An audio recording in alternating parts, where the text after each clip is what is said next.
2011. May I have the roll call, please? Commissioner Mum? Here. Commissioner Roth?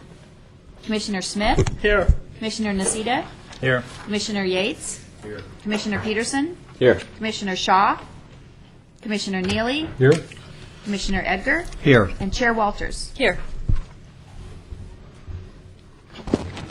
Okay, I guess I'm on. Do we have any citizen comments tonight? No. Okay, well, we'll proceed on to agenda item 3. Any future agenda items?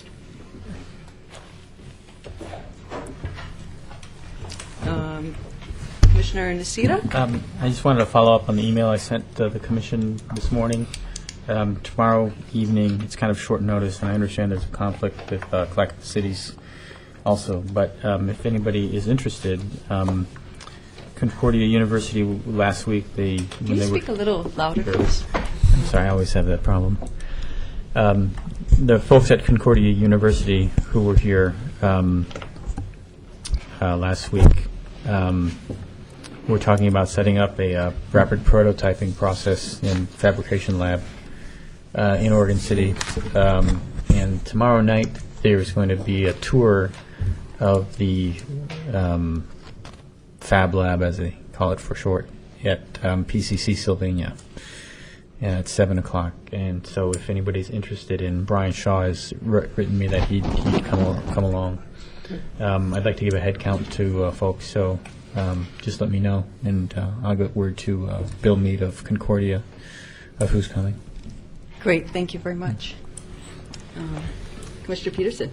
Yeah, I had a couple things that I thought might be of value to have talked about, and one was, I think we've kind of had questions about what potentially the halo effect would look like, or what potentially the master vision would look like, and I was thinking staff could potentially get an urban planner type to give us their take on what that would look like,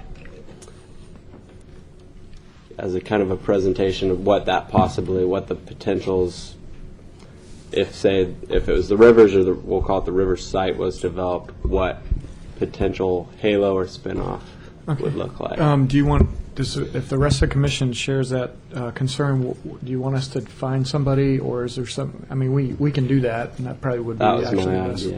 Okay. If we're going to do that, I would suggest that somehow because probably the next biggest property owner next to the Urban Renewal Commission there is the county, and if we're going to have invite somebody to talk about that, to have representatives of the county here as well. We can invite them. Yeah. You know, also I just happened to remember this in one of our economic development documents, so this would be readily available. There is kind of it's better than a bubble diagram, but that describes different types of developments that would be along Abernethy, along Washington Street, and I think it might even continue into downtown. I can't remember exactly, but I know we've used it. We used it some when we were applying for funding for the drug handle, and it was to show that there's a lot that could happen down there. So maybe we could find that for you and distribute it by email. Do you know what year that was produced? It was probably about 2 or 3 years ago. Okay. And I believe it was Don Stasny did a diagram of how, That's in the 2006 implementation strategy of the 2004 economic development strategy. So it's in there, yeah. So you think that would satisfy what you're aiming at, Graham?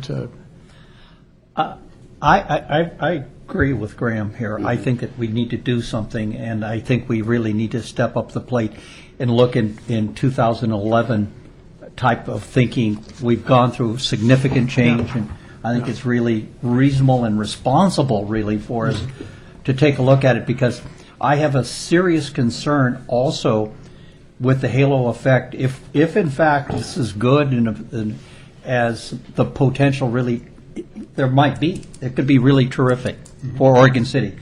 But do we fully understand all of the impacts?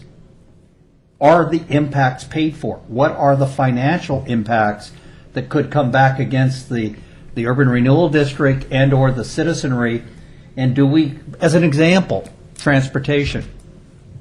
The transportation studies done by Fred Bruning were really just for his property. And let's say, as an example, where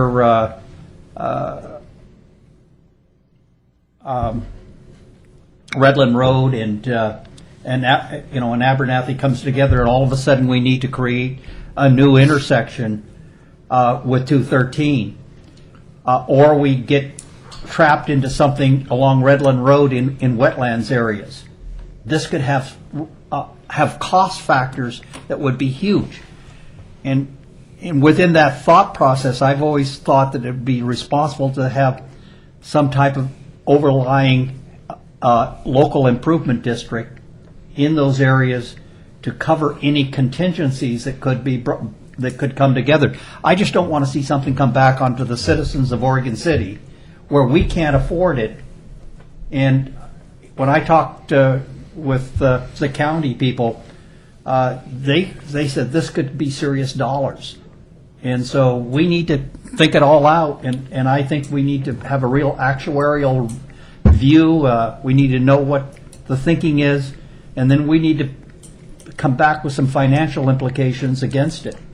Well, if I might add something here, it really depends on the scope of what you're trying to achieve, because I can see some value even in having a broader discussion that's more general about what does a halo effect look like in the new economy as we know it, or we think we know it today. What, in more general terms, as opposed to, because I keep hearing Ed Sullivan's voice right now saying it depends, because a lot of the details, Paul, that you're talking about are going to depend project specific on what's on the site and what its impacts are. So I guess I'm trying to figure out if you'd like to have that broader kind of thought-provoking discussion with an expert that we can locate, or if you want something more project-specific. I think you can kind of do both. I think we can get the broader picture, and then we perhaps can come back to the question of what the implications are in terms of infrastructure. At that particular time, I know that we're going to be doing some things there at the 213 intersection where Holcomb and all those come together and so forth, but that's just kind of a phase one improvement, and there's a phase two, and so we can so we could. I think the broader picture would be good, but I think that we ought to come back not long after that and talk about what the infrastructural implications are. And it's probably timely because Tony Conkle was just reminding me that we have our transportation system update about to start, and that may even be an opportunity for urban renewal commissioners who are passionate about this or have a particular interest in it to either participate in that process some way or attend or be involved, so to give you more comfort level with what we're doing. So we will look for someone to invite. Okay. So is this going to be a consulting arrangement where you're going to go out and find a consultant to do this work, or? I don't know yet. Okay. Well, I just wanted to suggest that before the consultant is selected, if we could look at the solicitation documents or the scope of work, just review it, or send it around for approval. I would like to make the suggestion that we first have a first session taking a look at the Stastny drawing, looking at it, what it shows, get some judgments about it. Yeah. And maybe the whole 2006 implementation plan upon which it is based, and then from there talk about future steps, if indeed that does, for example. So we'll do include an existing literature review with using existing staff. Yes, and we are planning a. I talked to you before about we would get some sort of a planning exercise together for you to review the goals and the current urban renewal plan. And we have, you remember Jeanette Lerner that was here before, the attorney, that I think everybody really appreciated her being here. We've actually trying to schedule time when she can come for one or two meetings if necessary, so that you can have a longer experience with her on urban renewal. And that would also include a review of your existing plan. It could include that. Or we could do that before, because I think it's going to be July before or June. We're talking about the fourth week in June. Okay. and that's as soon as she's available. But so it's kind of whether you think it would be helpful to do that in the context of that bigger discussion with her, or you'd like to do it sooner. I'm sort of open to any ideas.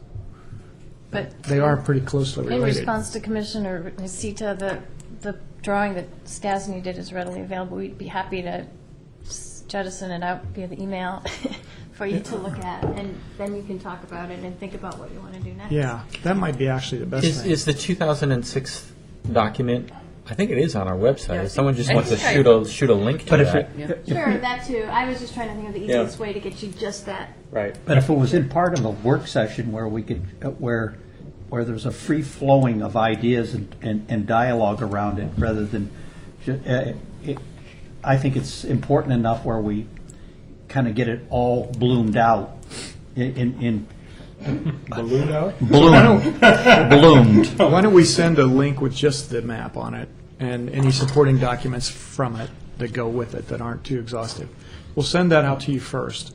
And then at one of your future work sessions, we'll bring in an actual hard copy of the map on an easel and have just open discussion on the halo effect with regard to that plan. And then you guys can have a discussion about it there. Would that work? Okay. Did you have any other future agenda I items? did. Okay. The next one was kind of for the benefit, I would say, probably 90% of our audience out there, with the presentation of the financials of the tax increment and how that affects our bonding.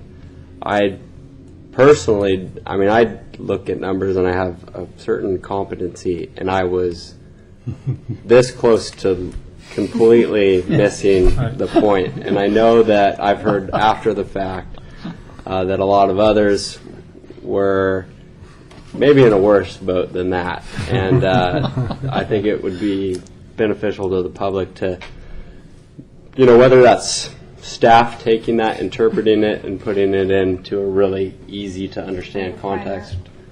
But just simpling it down and telling us the nuts and bolts. I agree with you completely.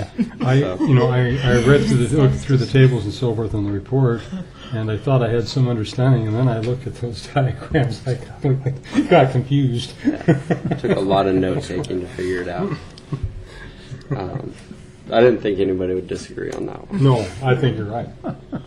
And then the third one was just getting kind of a real nuts and bolts summary of some of the DQ mitigation points. I think would be what I would like to see, if at all possible. Whether that comes in the form of just a physical document linked to us, or a brief, just summary presentation. I from believe staff. at one of the previous hearings that was offered by Mr. Parker, for us to see the draft documents. Is that something that's available? I can see if I can run it down. Yes. Okay, thanks.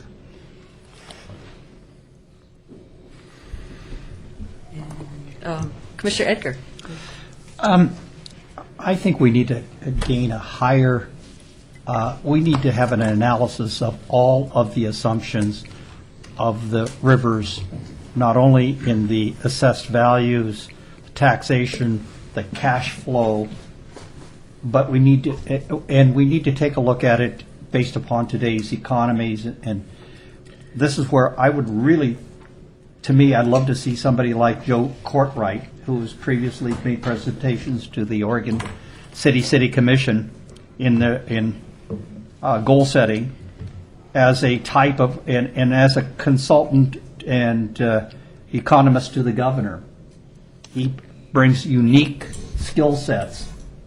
Madam Chair, if I might, I could probably abbreviate this just a little bit, because I know that all of you are concerned, as am I, about how much staff time we spend on the rivers per se, unless we get to certain threshold agreements in those negotiations. The reason you don't have executive session today on this topic is because we don't have any progress to report.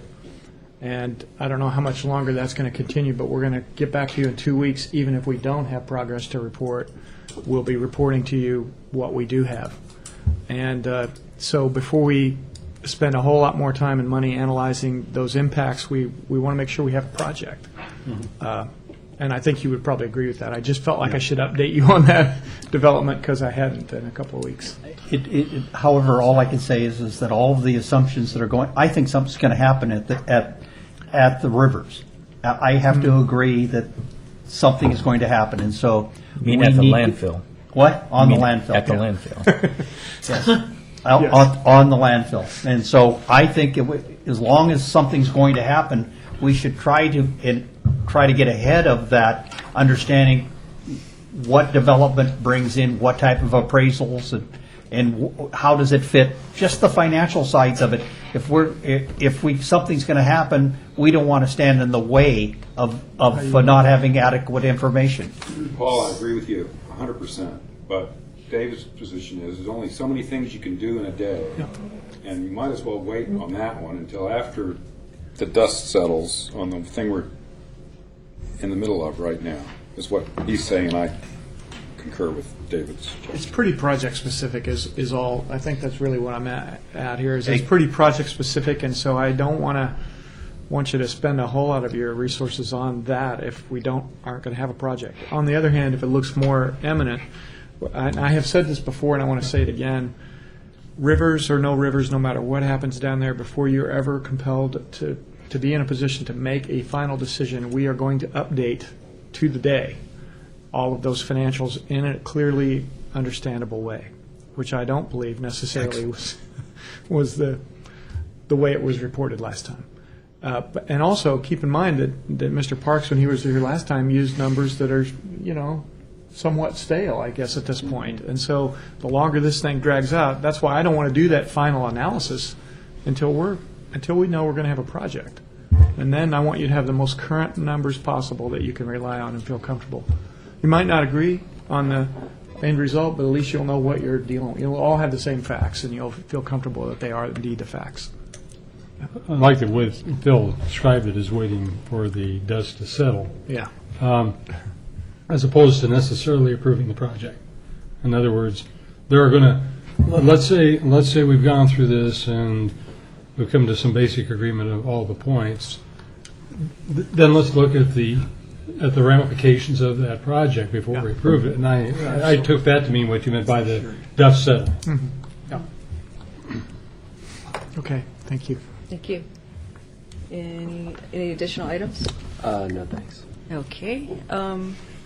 Anybody else?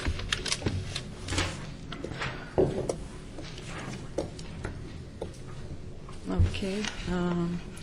So we'll move on to item number 4, adoption of the agenda. To adopt? Okay. Second. All in favor? Say aye. Aye. Don't need a motion. Oh, thanks. All right, moving on to general business. 5A, declaration of covenants and restrictions subjected to, I think I've got problems looking at it, to the city property granted from Stimson Lumber Company in 1996, located between I-205 and UPRR tracks near the Metro South Transfer Station. Declaration required as a condition of approval for the land use decision WR 1002 Natural Resource Overlay District NROD. That would be me. Thank you, Madam you. Chair and Commissioners. And first of all, I'd like to clarify that the agenda didn't quite get the same title as on the staff report. That is not a city property. It's an urban renewal property. And that's why we're here tonight. First, I also want to apologize for taking this to the City Commission whenever that was 6 weeks ago. It was a clear misunderstanding between the city attorney and myself, and we accept responsibility for that. And we'll be I don't think these kinds of things happen very often. But, City commissioners didn't catch it either. We so do don't feel too bad. apologize. And I also wanted to note that when we brought it to you at the last minute last week, I very much understand why it wasn't quite the right timing for y'all to get on board and understand what was going on. So this meeting, we will be able to make sure that everyone understands what is going on with this particular covenant. I'm going to go just back a ways to sort of tell the story of how we got here with these two parcels. It might be almost like Well, it's not ancient history because I was in my 30s, almost 30 when this was adopted. But just wanted to let you know that the first Oregon City Downtown Urban Renewal Plan was adopted in 1983. No, you weren't here yet, though. No, I was She was alive. I was in Colorado. My son was 2 years old. Okay, anyway, at that time, Ron Tom was our mayor, and others that we recognize on this document were Don Anderson was on the city commission at the time. At that time, that district included 3 sub-areas. This is very interesting.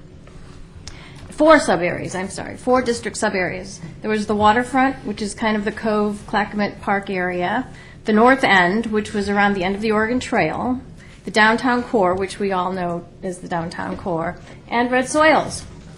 So it was interesting, and I think that had to do with some county arrangements, county agreements that the city and county had going at the time.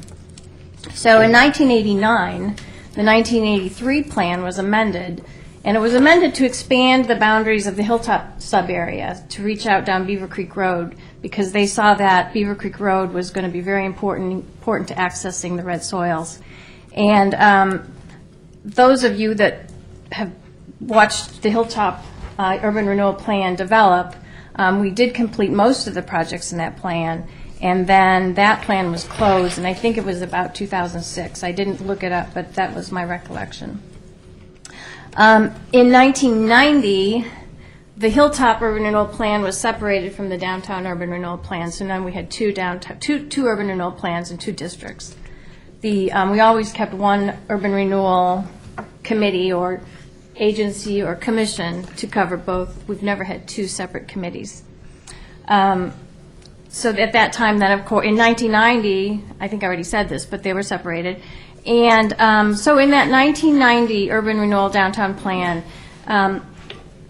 urban renewal investment in the Park Place interchange area, I-205, Oregon 213, was included, and what it expressed was that there was a need to address traffic problems and public facilities. So this was adopted or documented in the 1990 Downtown Urban Renewal Plan to have projects in this interchange area, and they were associated with the end of the Oregon Trail because we wanted to get good access into that area. Since, of course, that's grown into access to our regional center as well and the downtown. That was adopted by Ordinance 90-1062. In that plan, it stated the urban renewal project consists of activities which treat the causes of blight and deterioration in the urban renewal area. This urban renewal area is characterized by underdevelopment, unproductive conditions of land. Conditions which impaired development included inadequate streets, traffic circulation problems, and inadequate public facilities and utilities. Then the plan further states that project activities to treat these conditions include street and related improvements to improve access to land in the project area, and that by the project, it was the district area, the plan area, and to improve traffic safety and circulation. Storm drainage, water and sewer improvements to permit more productive use of land in the area.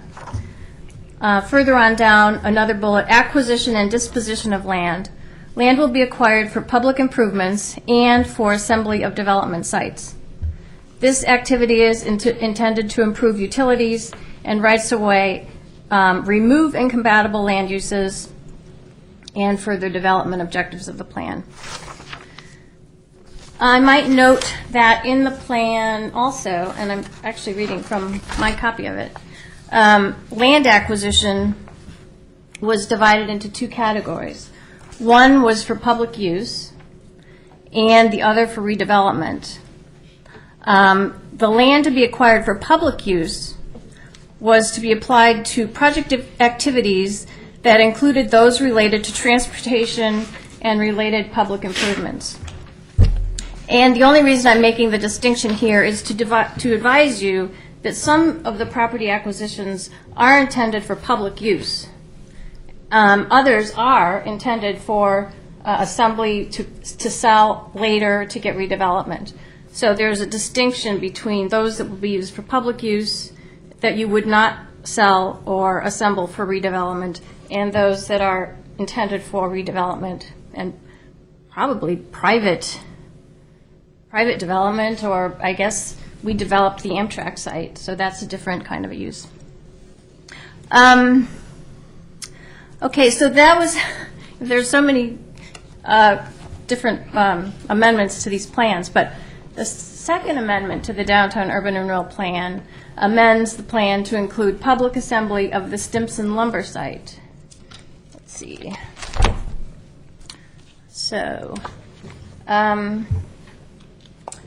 that said that, at the time, there were 4 parcels, 4 Stimson lumber parcels, and they stretched all the way from the end of the Oregon Trail on, I guess, the south end to Highway 213 on the north end. And they were between Washington Street and I-205. And I think you've all seen maps of these at some time. So, the Stimson lumber property, and it states in the amendment, the Stimson lumber property adjacent to the Interpretive Center has been cleared of buildings. The property is available for redevelopment, but environmental and aesthetic issues may inhibit development and must be addressed. The Stimson property site is a possible location for a regional visitor center, for public parking, and open space wildlife areas. Okay, so I'm just sort of setting the stage for what these parcels were purchased for. So tonight, the declaration of covenants and restrictions that's before you applies to 2 of the 4 Stimson sites, Stimson parcels. And I might note that, this mentioned the Regional Visitor Center. Well, that was since built at the end of the Oregon Trail. And for a number of reasons, one of them was the soils closer to the metro site, but also it was really decided that it'd be much better to have the Regional Visitor Center right at the end of the Oregon Trail, just for convenience and sort of the association between the uses and the people that were going to be working there. So the Regional Visitor Center has been constructed at the end of the Oregon Trail. 2 of the Stimson parcels are used for either the Amtrak station, and then some of that is leased to Clackamas Landscape Supply. And then there's a little bit of vacant area between that and Metro. And then the remaining 2 are those that are landlocked between Union Pacific Railroad and I-205. And throughout the years that I've been here, they have continually been discussed as great wetland or floodplain restoration opportunities. So as now we've got the jug handle coming along, and as this project has evolved, its intent is to improve transportation access to the urban renewal area. And also, in these days, it also helps with access to Park Place, the Park Place neighborhood, and then also the Park Place and Beaver Creek urban growth boundary expansion areas, which we have concept plans for, one of which is still somewhere out there in land use land. So while we're designing the jug handle, we did determine that there was a need for floodplain mitigation and wetland mitigation. Your wording, I just checked that. Okay. Little land use land. Land use land. That's LUL, not LOL. The intended urban renewal use of these 2 landlocked Stimson properties at this time, the use that was prescribed or described in the urban renewal plans throughout the years can definitely now be realized by using them in association with the Jug Handle project for wetland and floodplain mitigation.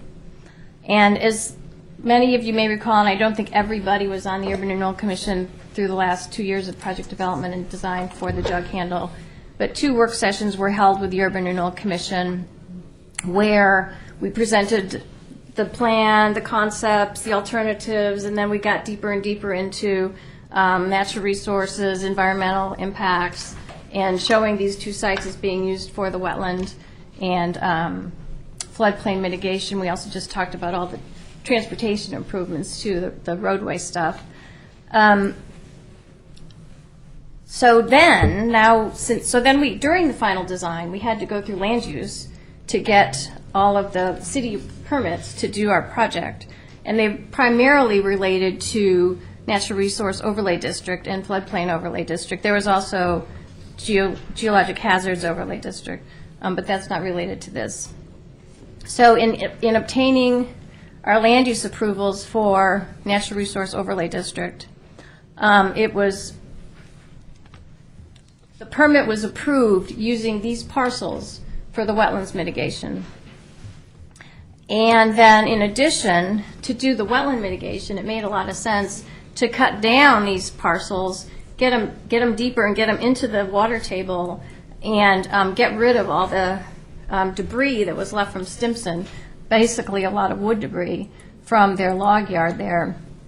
So to dig that out, and then in digging that out, below the floodplain elevation, we were able to use that for floodplain mitigation. So we actually end up with a net cut through the project, which we can bank for other projects in the future. So with that, that's sort of the whole history to it. And so then for tonight, oh gosh, here we go.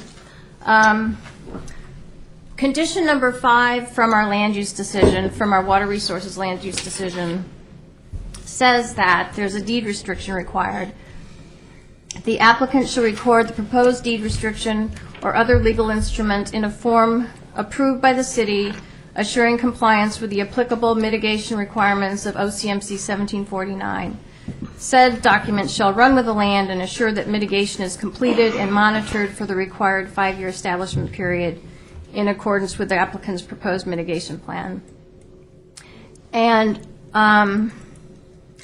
so the declaration that you have before you satisfies this condition number 5, and that's why we're here to ask you to approve the execution of that covenant. It runs with the land, and that would be my report, and if you have any questions, I'm happy to respond.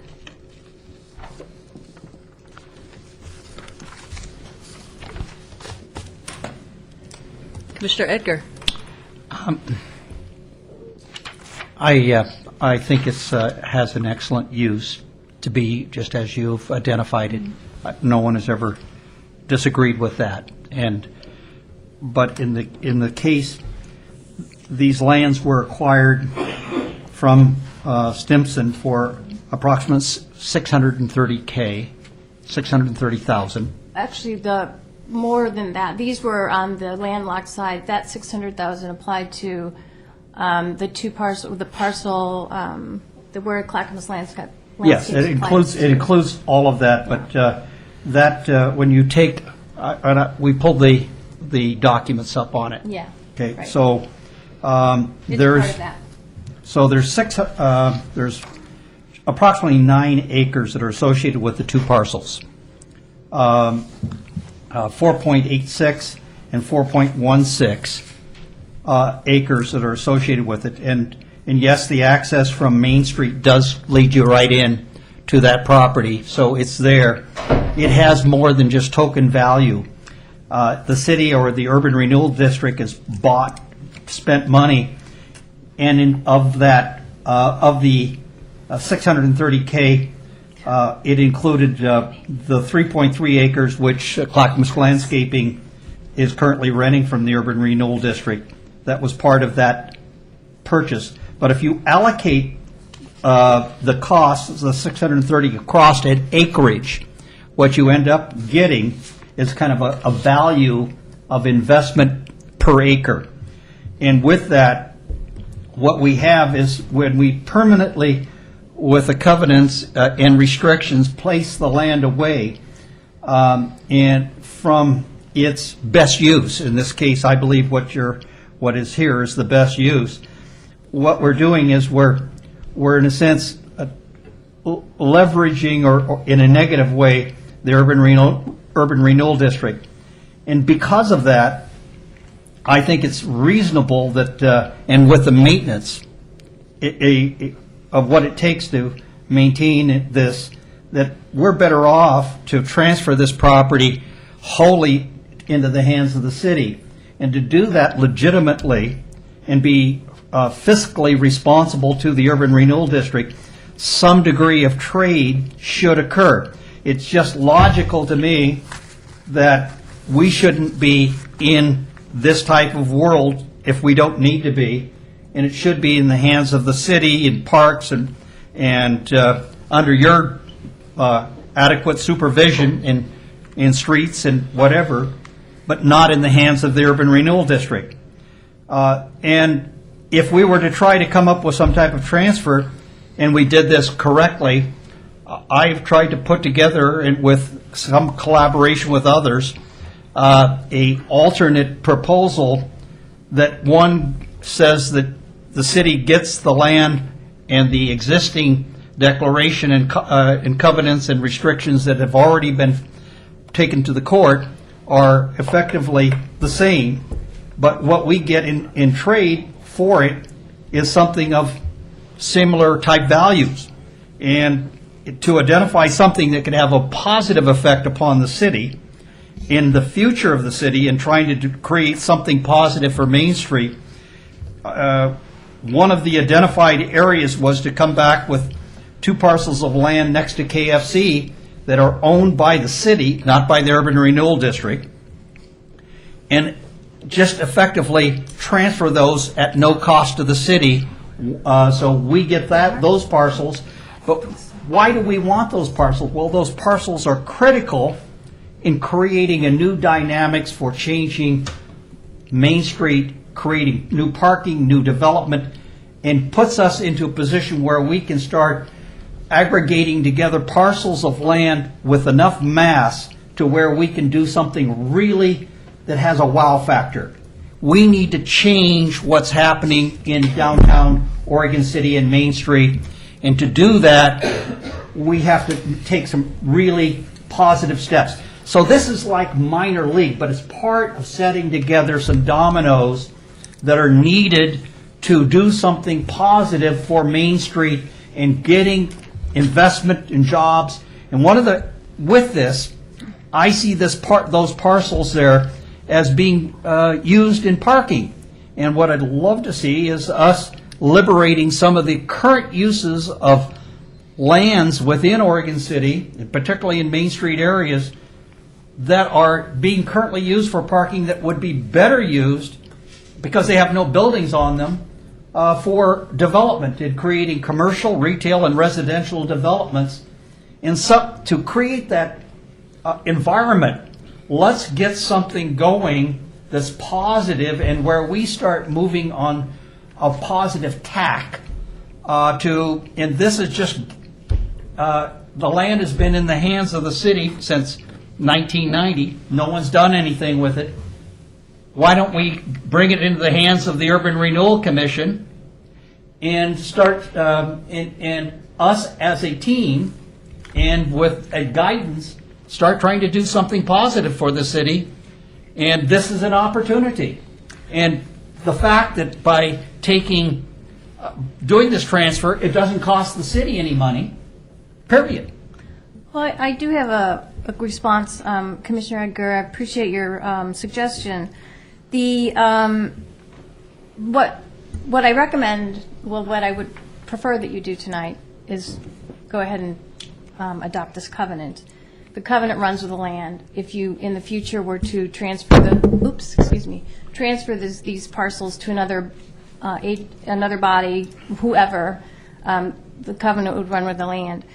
I think it would be difficult to achieve something like this in short order, where you transfer these parcels for a number of reasons. One is, I'll speak as a city employee now. Usually before we engage in city negotiations for property transfers, we get appraisals and we do a pretty thorough study to make sure that we're getting a fair deal from the city's perspective. I'm sure the Urban Renewal would feel the same way. The other thing is, as you may know, that parcel at 12th and Main has indeed been identified for parking. In fact, it was partially acquired with CMAQ money from Metro to associate with parking in the trolley years and years and years ago. But that's pretty complicated. But regardless, now it's looked at as a great potential mixed-use site where you might have a couple of layers of parking, and what at one time we were calling wedding cake development, and then a couple of layers of commercial. Maybe that one level of commercial would be at the McLaughlin Boulevard grade, and then perhaps some housing on top. So far, the market downtown has not been able to draw the kind of activity that would make that work. But I know that our staff has done work with Metro to study its potential as a transit-oriented development site, or is this, like I was saying, a mixed-use site? So I think that's definitely could be in the future for that parcel downtown. I think that it might be a little premature to make certain of that tonight. And as David Fraser was mentioning earlier, when you do your work session later in June or July or whatever, there will be, I think we've heard that people want to review the urban renewal plan. And at that time, you could be looking at that and start thinking about, is this a different thing we want to do? And how do we achieve those kinds of things we want to do at that time? So for now, I think it would be, I think you'd achieve, you can certainly transfer this to the city in the future is what I'm saying. And, but that's I anticipate that as being a very complicated discussion, something for which the city commission will be advocating. I can't say how they'll advocate, but I can see they would have responsibilities in different roles here. So with that, I would just suggest that the commission consider adopting this as is, and then considering Commissioner Edgar's ideas another time. Now, if we put the property into this with these covenants and restrictions, in a sense, when you applied this logic, and one, I like the cake The thing, wedding cake. but I'm totally in agreement with you on it.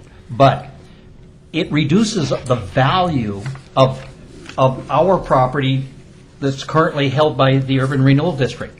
So soon as you put the covenants on it, it has no development possibilities. In a sense, it's cast in concrete. Therefore, it's weakening our position to really get the type of return on it, or representative return. Except you've also got that land use decision that already effectively does that. So, Yeah. that's there, right? I think that's already part of it. I guess my point in reviewing the history of the urban renewal plans was also to try to make the point that when this land was acquired, it wasn't intended to be of great value for redevelopment potential or for selling off or trading or whatever. It was purchased with the intent of having it be, and I can't remember the language, but essentially to be mitigation for wetlands. Bring that, what was pretty much turned into a lousy piece of land by Stimson. No harm, no foul. That was what they were doing at the time. But those kinds of business practices left it with an ugly site. And so this is an opportunity to make it better, make it serve. It serves a lot of different values in this new condition. And I think that was the intent of the urban renewal plan. Commissioner Neely? My inclination is to go forward with this covenant, but I do want to speak to Commissioner Edgar's point. I think his point was that if we have lands that are associated with the urban renewal project that we can actually bring together, consolidate, that we may, in fact, come up with a better product than we've talked about at the city commission level for that piece of land. There were about 3 or 4 designs for that land that were presented to the city commission. And I guess I probably didn't comment at the time, but of those, there was 1 or 2 that were said to be the best ones, and they actually had leased parking associated with them, as I recall. When I've always thought about that piece of property, it had an ideal parking structure in terms of access from Main Street and access from McLaughlin. That is, perhaps with not a whole lot of investment. Parking structures are hard to invest in, but you might have less of an issue if you had actually a a couple of levels of parking, especially when you're talking about mixed-use residential, which I think that those optimal plans they were talking about didn't kind of de-emphasize that. But if you looked at that parcel in combination with others, and we could take a look at the appropriate balance. I mean, the point is that most Americans, well, maybe except people who live in New York, own cars. And even if they're going to make use of mass transit on Main Street to a large extent, they're probably going to want a car. And so we have to build that into our thoughts of mixed-use residential and so forth. And I think I would be drawn to the proposal that Paul Edgar has put forward with a land swap at some later date.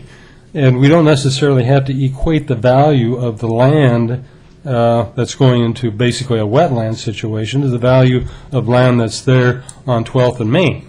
I mean, if the city commissions are willing to do it, and if the urban renewal commissions can do it, we can ignore the relative value of the land at the Stimson site in the process. But I do think the transactions we'd have to go to would be transactions that both the City Commission and the Urban Renewal Commission would agree to, and we're already in the construction phase down there for the jug handle. So my preference would be to go with this declaration here that we've got before us, but to very seriously consider the proposal that Commissioner Edgar is putting forward to us, because I think it has merit. Then that's certainly something for the Urban Renewal Commission to discuss in the future. Commissioner Nocita? I concur with the sense of the proposal that Commissioner Edgar has made.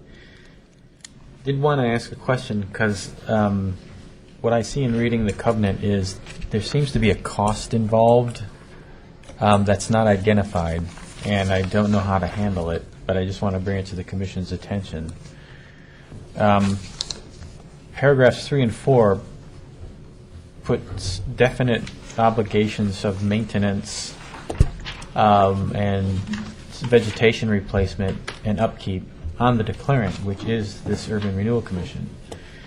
But there's nowhere that specifies what that cost is going to be or what it might be, and whether that is in a cost that this commission is expected to bear. And I think I'm concerned about that.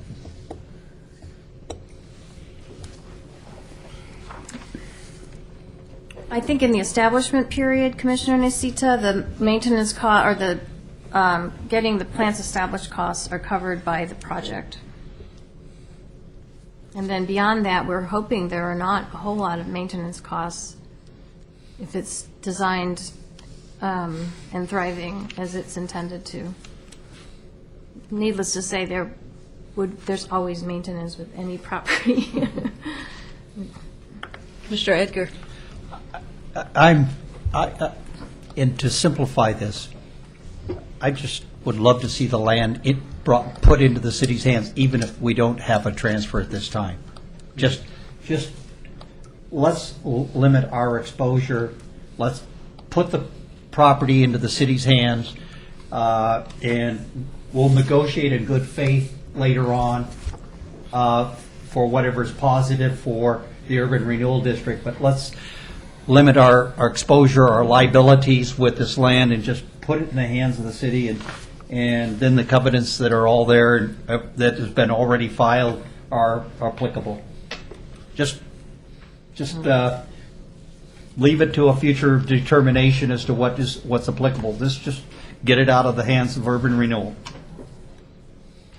Do we I think need that's to have quite a legal action there. Yeah, I'm not do we need a resolution? real estate expert, but I think that can happen even if this is approved by the Urban Renewal Agency. To just do a transfer in a motion. Again, I'm not an attorney and I'm not a real estate expert, but I believe those are fairly complicated procedures, and I would hesitate to make that like a condition of this tonight if you wouldn't mind. What you could do is you could approve the covenants, I'm sorry, thank you, Tony. You could approve the covenants as they are and then have the motion include a recommendation that it be transferred to the city, and then I could have the city attorney work on that and report back to the city commission and say, Okay, do you want this gift or not? I would agree to that.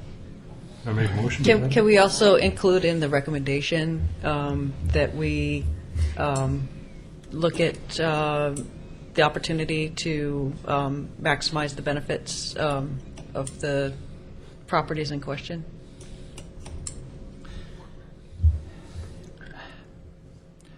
I think, Yeah, simplify it. Okay, well, we'll let's just just keep it simple. with the recommendation. Keep it Okay. simple, much like what our city manager spelled out. Keep it simple, and if we could kind of reiterate that, so, and try to take that to a motion, I would like to, I like what you said, and let's just move ahead. If I may, I don't want to complicate this any more than it already is. But I think if you give us time though to look at this, because as part of this project, we're creating about 40,000 cubic yards of cut for flood management purposes. The jug handle project's utilizing about 28,000 cubic yards, and trying to remember what these. It's roughly 28,000, but so my numbers are a little bit off. But I thought we had about 22,000 cubic yards of excess capacity that we can use at a later date in the basin. in the basin for developments that are in the flood management overlay district. So that is potentially worth something. I don't want to. So it's just something else. Give us a chance to look at, because you could be in a situation where you're trying to do an urban renewal project. You need excess. You need cut, because there's very limited spaces left, and now you've just given it to the city. And we may be back here again negotiating urban renewal, asking the city for excess capacity for one of your own projects. So it's another component to this that is included in this project that is a benefit to the site, that could be a benefit to the urban renewal agency at a later date. But we will include that when we bring this back to you. But I just wanted you to know that there is something being created at this site that will be useful down the road and needed. Thank you. So we have the motion with the recommendation to examine that transfer. You want to try a motion, or you want me to try a motion? You go for it. I move to adopt the declaration and to direct staff to investigate the transfer of the lands in question to the city in trade for the city parcel at 12th and Main. I thought were we gonna leave the last part of it out? I wasn't going to. Oh. I'm not part of that we.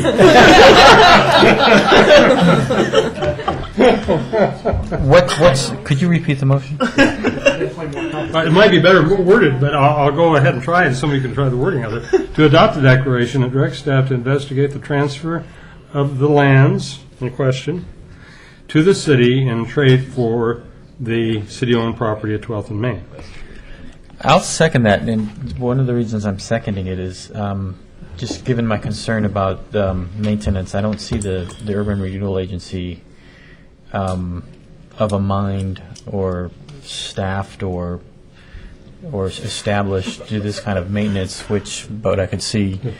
I could see. We'll go out there with garbage bags. I could see. I mean, that kind of maintenance being a function of the city parks department or whatever. So if I'm going to approve this, I think I need the reassurance that we're going to investigate that transfer in the future. So I'll second it on that basis. I will concur with that. Okay. Ready for the vote? Oh, wait, discussion? Okay. Call. Commissioner Mum. Aye. Commissioner Smith. Aye. Commissioner Nocita. Aye. Commissioner Yates. Aye. Commissioner Peterson. Aye. Commissioner Neely. Aye. Commissioner Edgar. Aye. And Chair Walters. Aye. I believe Motion that is, passed. yeah, with 7, is that 7? 8-0. Okay, thank you. Okay. And, let's see. Okay, we're on to item 5B, contingency fund expenditures from fiscal year 11, for fiscal year 2011-12 budget. Yeah, thank you, Chair Walters. The reason this is on the agenda tonight is because next week, June 1st, we'll be discussing the urban renewal budget. And one of the items that came up at the, back on March 29th when we had the full budget committee for urban renewal together was how to spend the contingency funds. And at that time, staff proposed 3 major programs in addition to our existing storefront program. The first was a marketing and developer recruitment program, and there was money in the budget last year of $30,000. The staff recommended another $40,000, and the committee concurred with that. And so right now our budget proposal is $75,000 for that item. The second major item, and this was a new item proposed, was $150,000 for a rehabilitation adaptive use program. And the thinking behind this was a program to supplement the storefront grant program. As you know, the storefront grant program is limited just to facade improvements. And this program would go beyond that and could address things like building rehabilitation, so things inside the building that you don't see, that would make a property more marketable, increase property value, and result in increment. Another use that we thought would be appropriate for this fund would be conversion of existing spaces to residential use. So if you had a building downtown with retail on the first floor, you could use this money to reuse the building for second and third floor residential. Incorporation of green elements or LEED standards. And then also in connection with that, any sort of architectural design services, SDC fees, reimbursement, HVAC, ADA, or other internal building improvements. Now that program had a lot of discussion at the budget hearing, and eventually the committee did approve that. The third program, which did not receive a favorable approval, was a development incentive program. And this was proposed to be at $100,000. And this was a little different than the rehabilitation building fund in that it was used for new construction in the urban renewal district. And the thinking there was to provide grants or low-interest loans to development of property that produced economic revitalization through increased private investment, produced new and well-paying jobs, and produced mixed-use development consistent with adopted urban renewal plans. So that program was not recommended, and it was suggested, and we have actually moved that money back into the contingency fund. So the way it sits now, based on the Urban Renewal Budget Committee, is the contingency fund has $393,000 in it, and which is quite a bit more than what we've had it in the past, but I think that's probably good when we look at potential expenditures for whenever we come up with the Blue Heron site. So I provide that summary in case you have more discussion on those topics. And the other thing I want to mention is I did provide via email an example of an application form for someone that potentially could apply for this Rehab and Adaptive Reuse Fund, and also a few of the guidelines. And this, again, is only draft. And our thinking is that if this program does continue to be approved through the budget process, that we would have probably a subcommittee of this Urban Renewal Commission to work out some more of the details, specifically as it relates to what needs to be in application, what are the criteria for approval, and other process questions. As you know, in the storefront program, we spent quite a bit of time even on an existing program. So I think it's going to take some time to put together a good program. But we did want to have those funds available for next year so we could develop that program. So with that, I'd be happy to answer questions. Commissioner Neely. It appears this is for an action item for tonight, and I don't think that's intended. No, it's I just think- for discussion. A motion was suggested, I think, in the document, and I think it's appropriate for discussion, but it's actually a budget approval, and I presume we're going to meet to do a specific meeting to adopt the budget. Correct. Yeah. Actually, I am the one that put forward the motion of holding the 150K in place, and that was the thing that finally got us through the budget committee. But when I put that forward, I saw another important use for it, and this was for historically significant buildings that are down there, in which the storefront improvements to bring them back to a similar condition to which they were at one time would really require a rather substantial investment. And I was looking at this and to be a basis for a matching grant that would exceed the $40,000 we currently have. And you didn't mention that, I don't think. And I want that mentioned if I'm going to support this budget ultimately, because I think it's an important piece. So what are the next steps?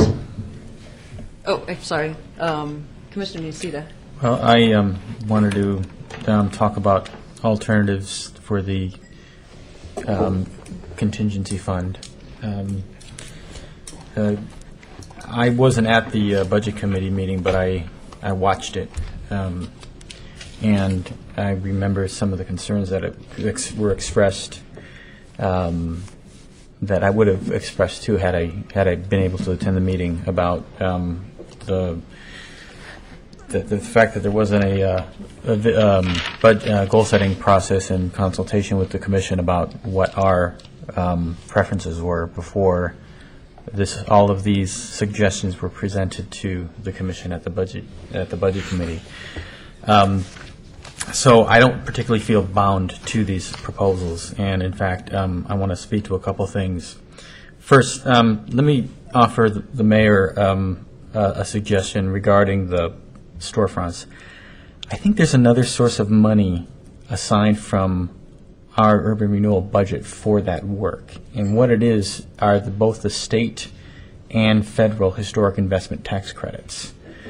They're technical. They require certification. They require some, financial analysis.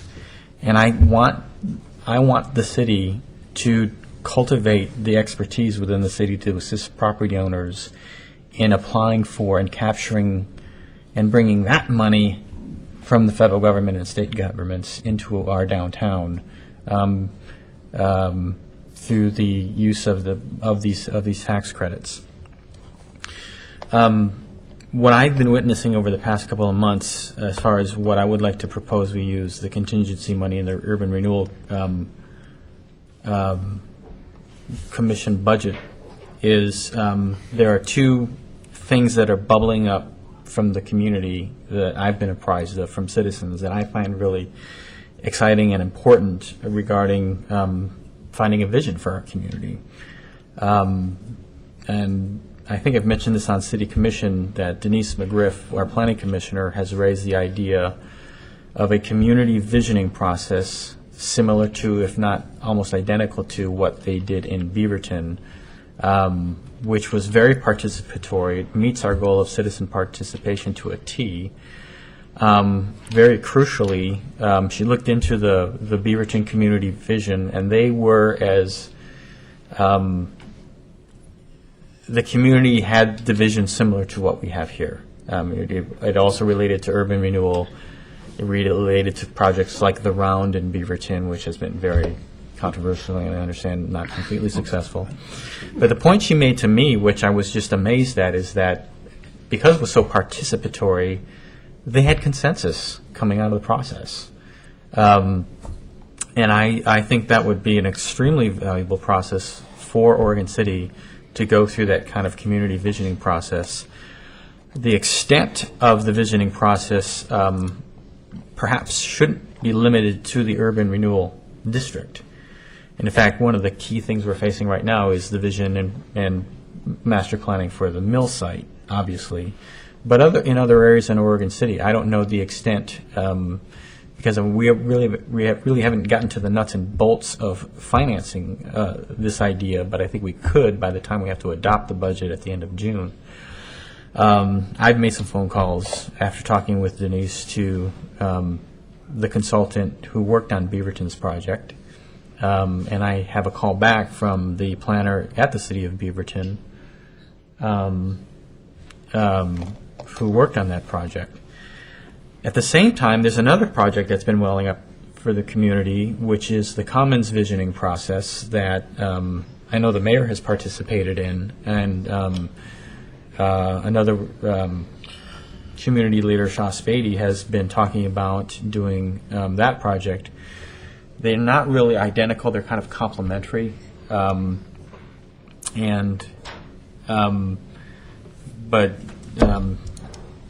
I had a chance to sit down with her and talk about the process. I actually participated in the first Commons session that was held out at the Environmental Learning Center, and it was very good. I heard the second one was even better, but I didn't get a chance to attend that one. I think the mayor did get a chance to attend that one. So I think we're faced with a really incredible opportunity right now to help our citizens define the future of this city. And what I would like to propose is a discussion whereby all of the contingency money is devoted or reserved for the visioning process, and that we spend the next 5 weeks scoping that out and only decide on some of these other items to the extent that we decide that the visioning idea doesn't need it. That's what I would propose that we consider for the contingency funds. Do you know what the cost was for the Beaverton I project? called the consultant for the Beaverton Community Project, Mr. Robertson in Seattle, and he actually he does the kind of like the public participation facilitating, and he actually had a graphic artist kind of put up, during the charrettes, an actual physical drawings of what people were visioning, and he could do it like simultaneous while this was going on. And he told me, depending on what you do, it could be done from like $150,000 to $200,000. Okay, thank you. But I don't know how much they went outside of the urban renewal district in Beaverton, Right. And that's why I'd like to have a work session kind of zeroing in on that. Commissioner. Understanding was it was an economic development plan for the whole city. The other thing I was going to clarify, your comment about, where did these plans come from? The other thing that I emailed you was a couple of pages from our urban renewal plan, and there's a section C2 that talks specifically about programs like this. So this wasn't something that just came out of the blue. It came out of specific recommendations in our existing plan. And I think the other comment I was going to make is, while you do these visioning processes, I think it's also good to have programs that continue some of the work that's going on downtown in terms of rehabilitation of some of those buildings. And one of the things that we've had discussions about before is how to get more residential use downtown. Yeah. I would like to respond to that because I think Dan makes a good point. And I think I think my personal opinion on some of the stuff, the storefront grant program, to me, I think that should be over.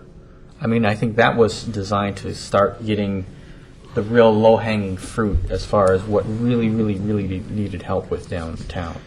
And I think for most of the part, we've picked that low-hanging fruit. I agree with the mayor that what we need now is kind of like the tougher, real historic facades of buildings like, the Bush family's building and the Commerce building and the Masonic.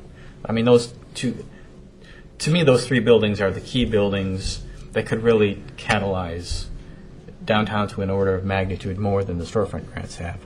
Those buildings also are each eligible for the National Register listing that could trigger the tax credits. And I think that, maybe not exclusively, maybe there could be some, contingency funds devoted to programs like that.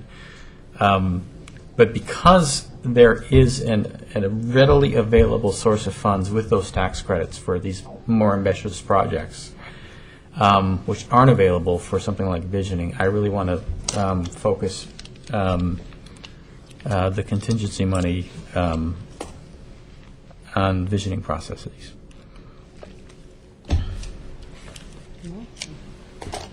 Commissioner Smith? No, I'm on. Oh. No, that's the current green light. Okay. I don't think we picked all the low hanging fruit. I almost would have thought so until we said, well, we can give matching grants of up to 40,000, and immediately things started changing. I think there are a lot of buildings down there where there'd be a benefit. But I agree with you that we have to look at some other sources for the more important ones. I don't think it hurts to identify monies in the urban renewal project to actually assist in that area. I think we probably have enough in the contingency to look at the visioning plan you're talking about, and I think it's a great idea. I think if we focus the efforts, however, to our regional center initially, the urban renewal is, I think it's wholly within the regional center, is it not? It is. Is the regional center larger than the urban renewal district? I think it might be a little bit. I don't know. I don't think so.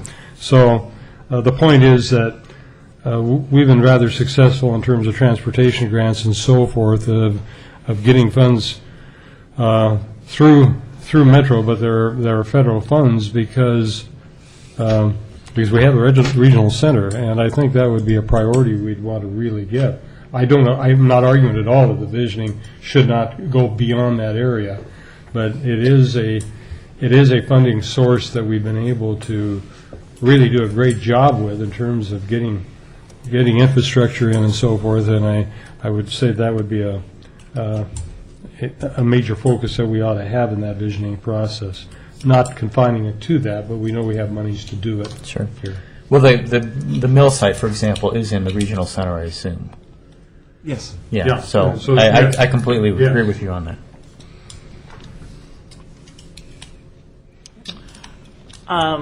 I guess I will say that I agree with the mayor in that I don't think that the storefront grants are done, but I do think that the grants that are coming are going to be bigger, and we need more resources to deal with them. Some of the larger buildings downtown. So I think there's definitely we need to look at other ways to deal with that besides just the storefront money, because that's not gonna be enough. And I guess I'm starting to get in that position where I feel really old sometimes, where I'm in class and I'm talking to my students, and I was thinking, didn't we just do a visioning process in Oregon City? And now that I'm thinking about it, it was what, 90s, right before 2000. I remember the whole process. I was part of it. Yeah. Was it been that long? Was it 90s? Okay. So it was, no. It Was it right before 2000? Early 2000. Mm-hmm. Okay, so I'm right. So, I don't know. What came of that? The John Williams is man. And how much do we spend on that? Can we dust it off and bring it back? Well, it wouldn't hurt to look at it. It really wouldn't hurt to look at it. I think it could inform a current visioning Yeah. process for sure. Yeah. Yeah, absolutely. So, okay. But you're right. You're not That's as young as you used to. Oh my God! I thought we just did that. Commissioner Nishida. One of the points that Shaw made to me in my discussion with her was that there has been precisely an issue with implementation of Right. prior Oh, citizen absolutely. efforts. She particularly, and in some of the hang-up sheets she showed me from the second Commons visioning process, went to that exact point of how can we work on systems to make sure that when we have good visions, they don't Right. get left on the shelf to collect dust. So what I would like to propose is maybe a work session in the early part of June of the Urban Renewal Commission. I'd like to see if I could get the staff planner from Beaverton, who's been down this path, to share with us, if she'd be willing, about what the benefits were, what the pitfalls were, was the money well spent, to help us decide.